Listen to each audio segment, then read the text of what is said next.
yet again, it is noticeable that despite the sort of laudable concerns that you had at the Council of Europe on human rights, no mention of Palestine. Yesterday, I met with the United Nations Independent International Commission of Inquiry into the Occupied Palestinian Territory.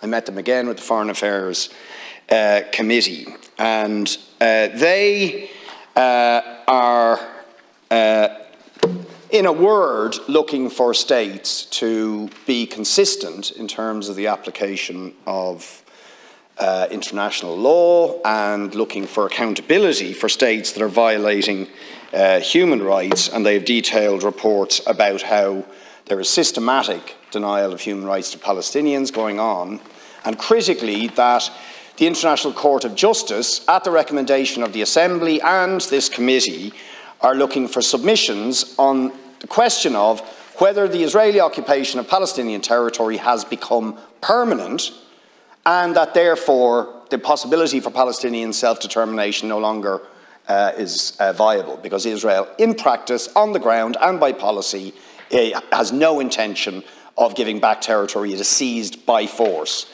They're looking for the government to submit to that effect, and I would draw the Taoiseach's attention to the resolution passed by the Dáil in 2021, where we, as a Dáil, unanimously acknowledged the de facto annexation of Palestinian territory by Israel, but have done nothing about it.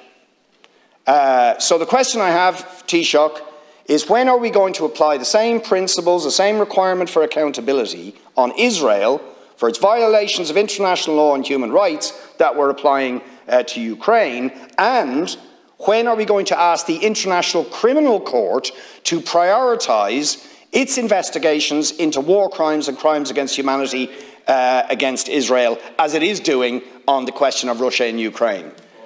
Deputy Boyd Barrett asked if the issue of Israel-Palestine was on the agenda in Reykjavik. It wasn't. That doesn't mean that it's not important. It's not possible to have everything on the agenda at every meeting.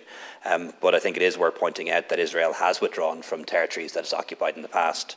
For example, Sinai, South Lebanon, parts of Jordan. So that's just a historical fact.